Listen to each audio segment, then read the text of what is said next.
Asato ma satgamaya, tamaso ma jyotirgamaya, mrityurma amritam gamaya. Om Shanti, Shanti, Shanti. Jai Guru. Welcome to the world. We're going to have a little discussion, taking you across to this world in which all we want is joy and happiness, and yet we are searching. And we're going to take out of the view from the way Ashtavakra is explaining. Ashtavakra was the great guru of Janak Maharshi, and this book is considered even more powerful than the Vedanta by many. And I know many monks, especially Swami Vivekananda, wherever he went, he carried two books. One of them was the Ashtavakra Gita, wherever he went, whenever he traveled. And the other one was in Christianity, The Imitation of Christ by E. Kempis. So now this is that powerful a book, which is considered to be the ultimate Advaita Vedanta, beyond the Vedanta itself and the Bhagavad Gita and the Brahma Sutra. Advaita Vedanta, Brahma Sutra, Upanishads and Bhagavad Gita. It's supposed to be far ahead of that too. So I'm going to take on a little bit of that, a little bit of understanding. You and I are fellow journeyed into this beautiful world, and let us understand this journey, this Jagat, this world. Have you ever realized a bird is not suffering? Meaning you do not see it under depression, anxiety, worries, and depressed. You look at a tree, or look at a river, or look at a mountain. You say they are inanimate. Okay, what about a tree? Look at a mango tree. It's not depressed that why can't I produce apple? So what is happening is, if you look carefully, the animals and the plants, the living creatures and the inanimate objects, they all actually live with the nature and change with the nature and being free with the nature. Like when the sun sets, the earth is not upset that, oh my God, I'm going into plunge into darkness of my life. What's going to happen? It knows that soon enough it would be. When it is frozen, or when it is a desert, the earth's surface, or when it is in flood, earth knows. This ignorance in the human being of not knowing who we are and what we really are, and strong sense of our world has come in, that we align ourselves by putting a name, Robbin Ghosh, a body and a mind and an age, form, gender, function. That's who I am. So we get limited straight away. And because of that limitation, we align ourselves with the mind and with the brain and with our senses, and what we see, that's what we believe. But there's a beautiful statement: appearance is never real, and reality never appears. So understanding this is, this whole world is now explained by 2022. You've heard from me time and again, 3 scientists, 6th of October 2022 in Switzerland, they got the Nobel Prize on what this world is not real. And so what is real? What is reality? And they say the observer is the reality. Now look at it, Vedanta. What is Vedanta saying? Sakshi Chaitanyam. The only thing which is true is the observer. That's what scientists are now coming up slowly. And they proved to be called the double slit experiment, that the reality of this world, it doesn't stay unless you have an observer. We'll not get into that. Study it a little bit. I've explained it earlier. We'll do it again in future. But right now, look at it. What is the first thing? This world exists. Jagat. I'm explaining as per Ashtavakra, okay? This Jagat, exists. And this Jagat exists because of Panchabhuta, and which is that, the Akasha, Vayu, Vayu, Agni, this earth, and earth to water. These are the 5 elements which comes up and is creating this universe. There is mention in Panchadashi, the moment you realize that everything, including your own body, is made of only Panchabhuta, 5 element, and the day you say you're going to die, you know you're not going to die, you will be there, because you are not that Panchabhuta element. You're utilizing it. Swami Vivekananda says, it's a flow like a river of the Panchabhuta element, in which we are also one little puddle, and it soon will mix up with it and will regenerate again and again as per our karma. So if you look at it that way, Panchadashi is saying, you will not have the fear of death or the fear of whatever, broken arm or sickness or little poverty. You will be looking at it with a blissful thing. The other day I was telling you, this facing the world with our mind and the 5 senses and the brain is creating a huge amount of kind of a discomfort and pain in our heart, and which is in turn with expectations, anticipations, causing us misery. We'll come back to that again.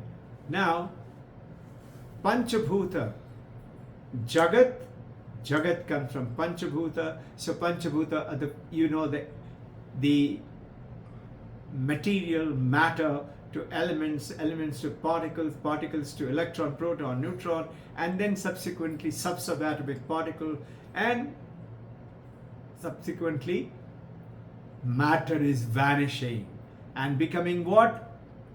Not particle anymore. It is energy, and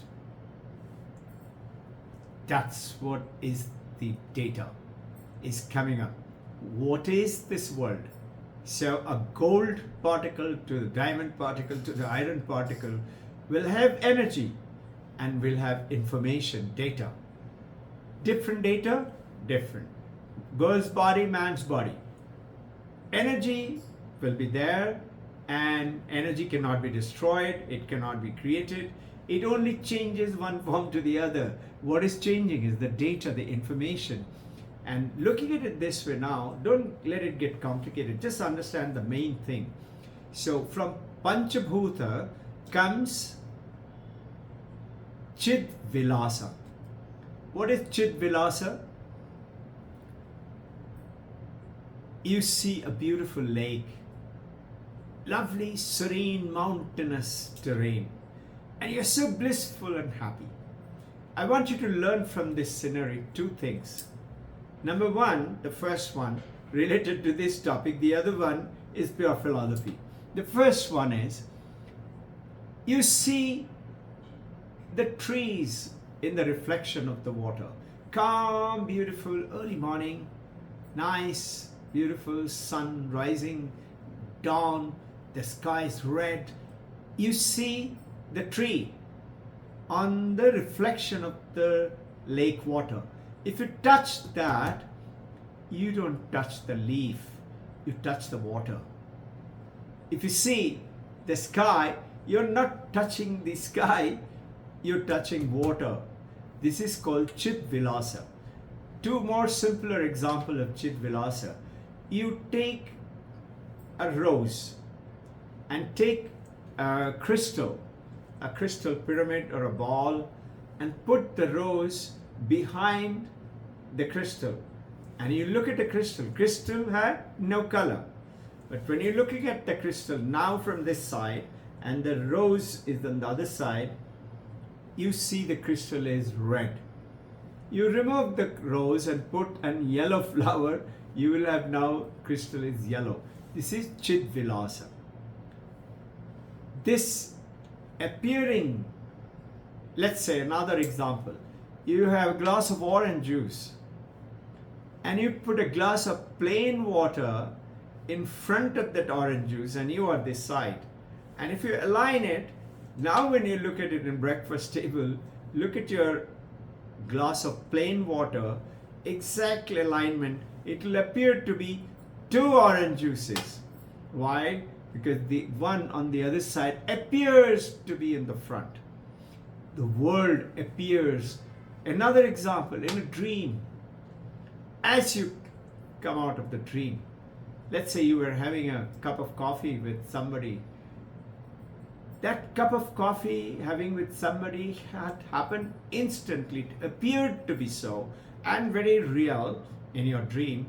The moment you wake up, you realize it was not real. What appears is not real. And what reality never appears. Now is Chit Vivarta. Chit Vivarta is without doing anything. The rope appears to you as a snake in darkness, which is ignorance, darkness of ignorance. That's what we prayed for just now at the start of the talk. Oh Mother, take us from unreal to real. Take us from darkness of ignorance to the wisdom of light. Take us from death. Death is meaning we are dead. Who dies? We don't die, the body dies. Just understand it again and again and again. I can say, this belongs to me. You say, all right, so can I say this is me? I say this belongs to me. I can't say this is me. I say this book is mine. You say, okay, what are you trying to tell? Can I say this book is me? No. What am I leading to? This hand is mine. Can I say this is me? I can say this is my hand. Then why do I say this is me? This is the mistake and why we are suffering. I'm leading you into that. This is Chit Vivarta. It appears to be so. And we have aligned that mind, body and the brain to be a name and a form and a function. Whereas we are not that. We are using the mind, the brain and the senses for what? Through the powered by the consciousness. And then Chit Vivarta, let's say a desert. One is the rope to the snake. In the desert, you see in an oasis, you see a mirage. Mirage, you know, it appears lots of beautiful lake and you're going towards it for water and then suddenly your guide tells you, sir, that is a mirage. Without doing anything, the desert, without changing anything, it appears to you as an illusion. This is called Maya. This is appearances, which is what Kashmiri Shaivism is talking about, is the Maya. This is, so, Chit Vilasa, Chit Vivarta. First is Jagat, Panchabhuta, Chit Vilasa, Chit Vivarta, and then comes in Chinmatram. That is, it's consciousness alone. It's only the consciousness which is through the mind, body, brain for a human being or anything else in this world. It is like the screen in a TV or a picture hall. If the screen is not there, you will not see the TV film. But the screen is not affected. Whether it's a funny film or a fight film going on or a war is going on or a volcano eruption, screen is untouched. Screen doesn't get wet if there is a flood, nor does it get burnt if there is a fire in the movie. You are like that screen because you are the Chinmatra. You're the consciousness. You're not the mind, not the brain, not the senses, not the body. But we align ourselves with that, and that is where we are coming in. So, and the last is that Advaita. Who is this Chinmatram? You are that. That Tvamasi, Shvetaketu is telling Angiraj in Chandogya Upanishad 9 times in that you are the one, and explains through a beautiful story. I shared with you a few days back. He explains Have you learned that one thing by learning which you can learn everything? And Shwetaketu had just come back after 12 years of study in a Gurukul. Very proud, I've learned all the Bhagavad Gita and Upanishad and Vedanta, and now I am a very knowledgeable youth. Walking with great pride, Angiraj realized that he needs to be brought down from his ego to humbleness. Then only the knowledge will truly flow. Later on, Shwetaketu went on to be a great saint. But what did Angiraj do? He said, so Shwetaketu got scared that father will send me back to the college because I don't know what is that one thing I learned. I learned everything. He said, Father, why don't you teach me? So father looked at him and smiled and he said, okay, tomorrow morning. So next morning, 7 o'clock under the tree, Shwetaketu is waiting. Father comes with a bowl of water in one hand and a bowl of salt in another. He puts the bowl of water in front of Shwetaketu and gives him the bowl of salt. And he said, put it into that bowl of water. So Shwetaketu puts into that bowl of water. And he said, stir it nicely. So he stirs it and stirs it and stirs it. And soon the salt just melts. So Angiraj asked him, do you see the salt? So Shwetaketu looked carefully everywhere. He said, no. He said, okay, just cover it and keep it. Tomorrow morning, 7 o'clock. Next morning, 7 o'clock. Again, Angiraj asked Shwetaketu, tell me, put your finger down and can you take out some salt and give it to me? And Shwetaketu is surprised. He said, how? He said, see, try it. So he tried at the bottom, tried at the side. He couldn't find anything. Everything has melted very well. So he said, okay, sip it from this corner of the bowl.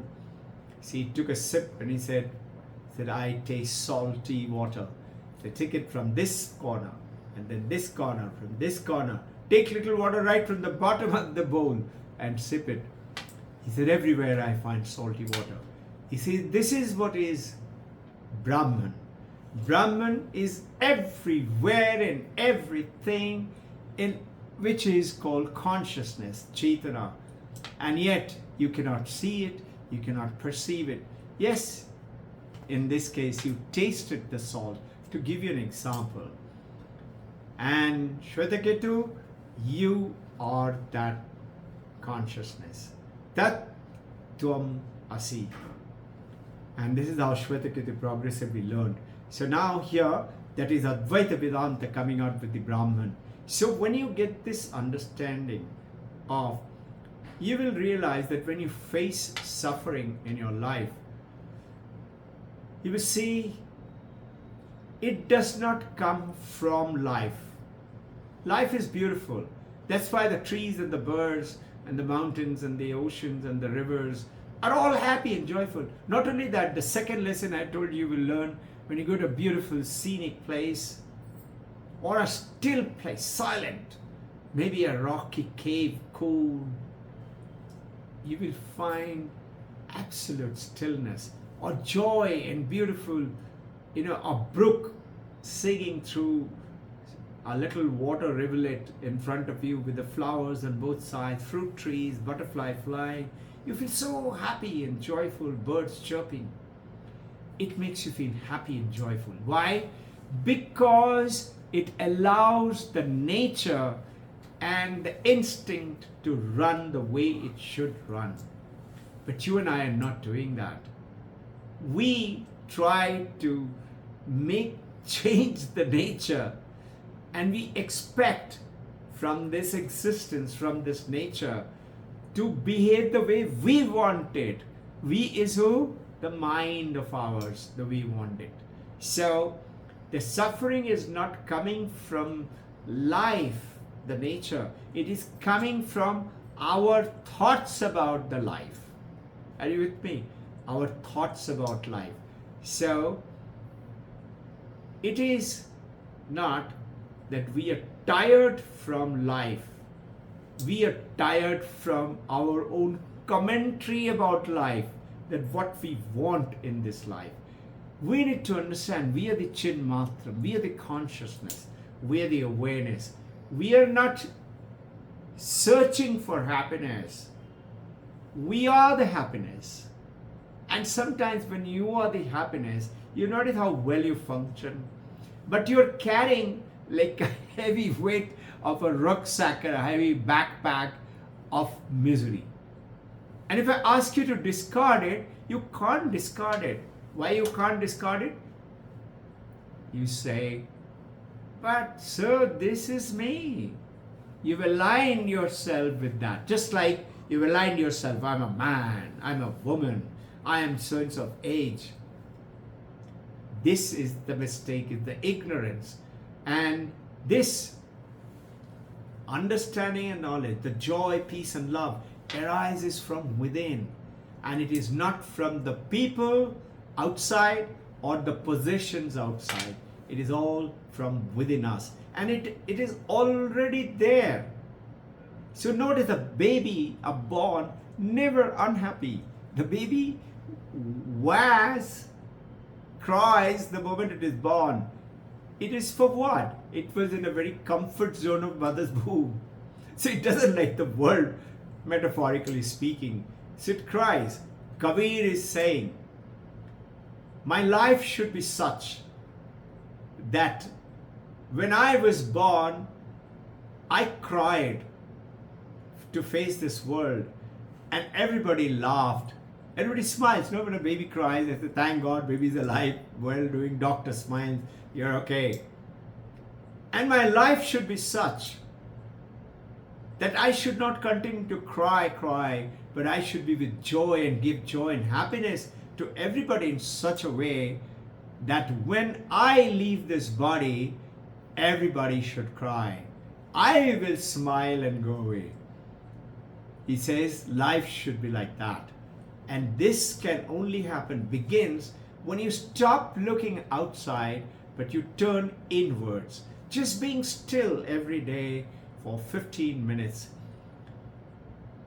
Being still. Let the storm of the thoughts carry on like a river.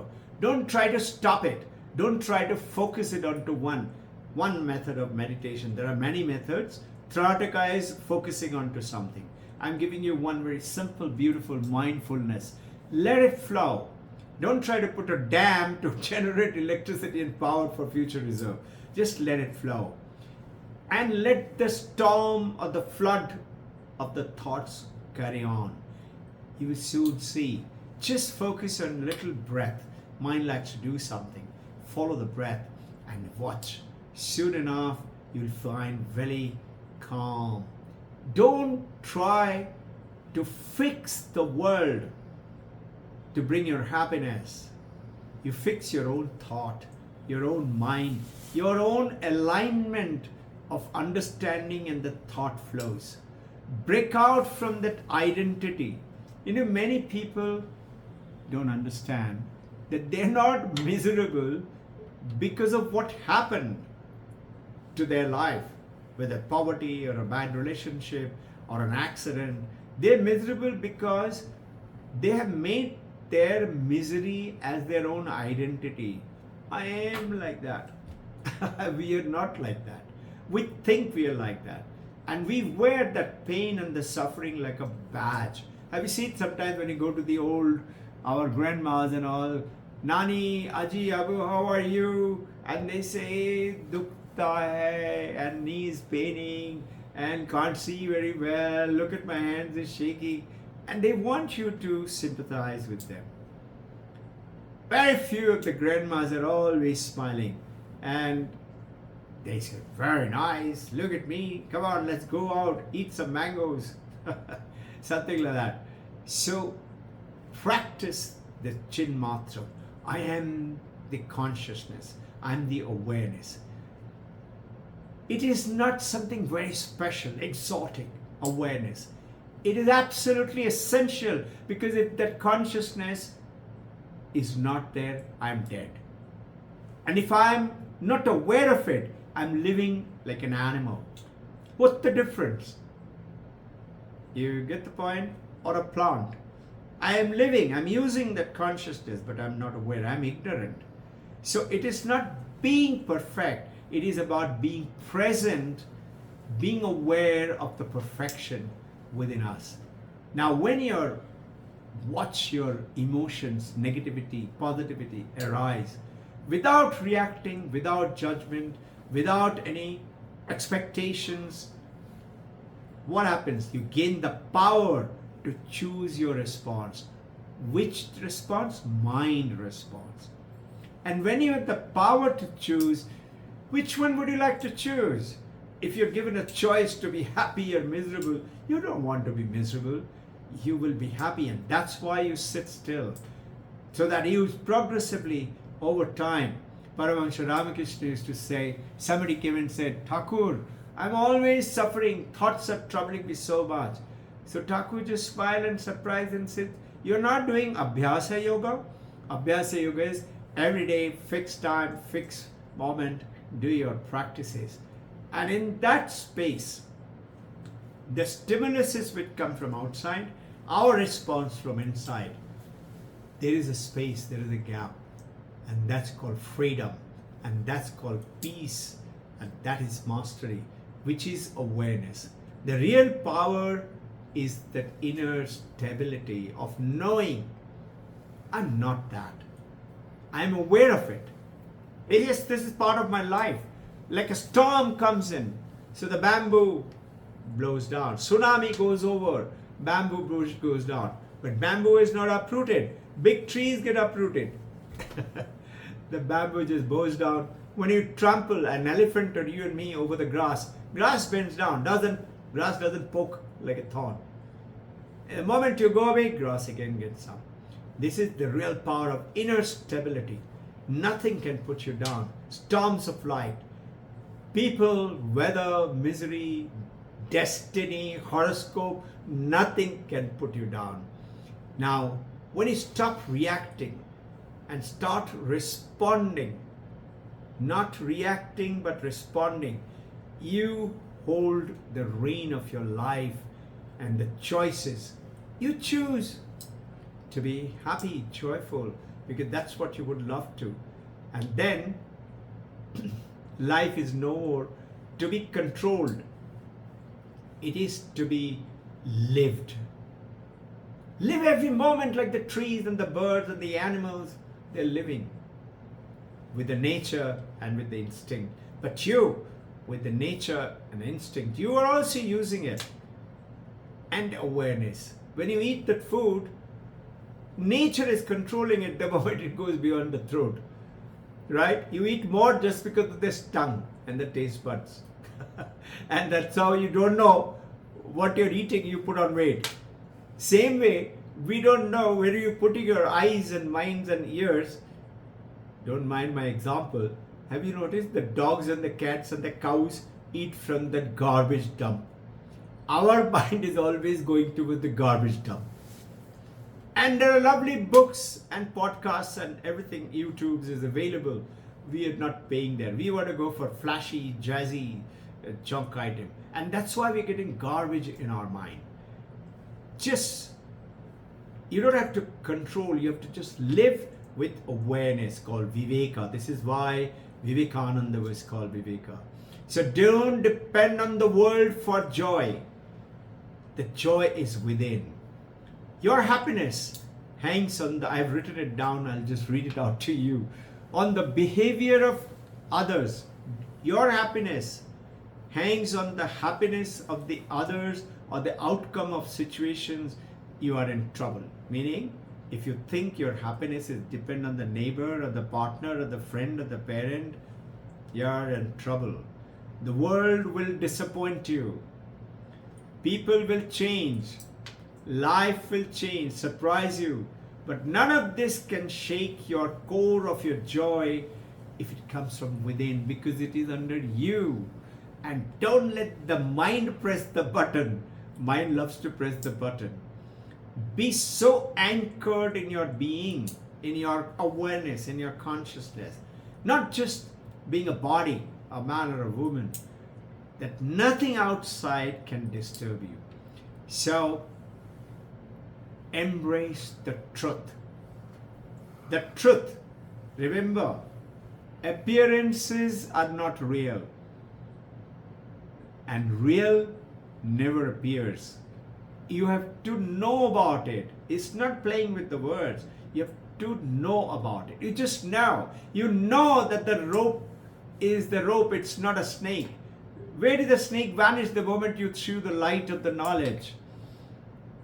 The rope came into the being. So, snake just vanished. Why? Somebody killed it? Or the snake just entered back into the rope? No. What happened to the oasis in the mirage in the desert? Where did it vanish? What happened to the waves? Every wave. Understand my question. Are the waves in the ocean? Are the waves in water? Or the water in wave? Think. It's the water in wave, isn't it? Because wave, when it becomes calm, it is water. When the wave forms, it is from the water, isn't it? Same way, we are from that awareness, this wave, life, Robbin Ghosh. More on Sunday. Jai Guru.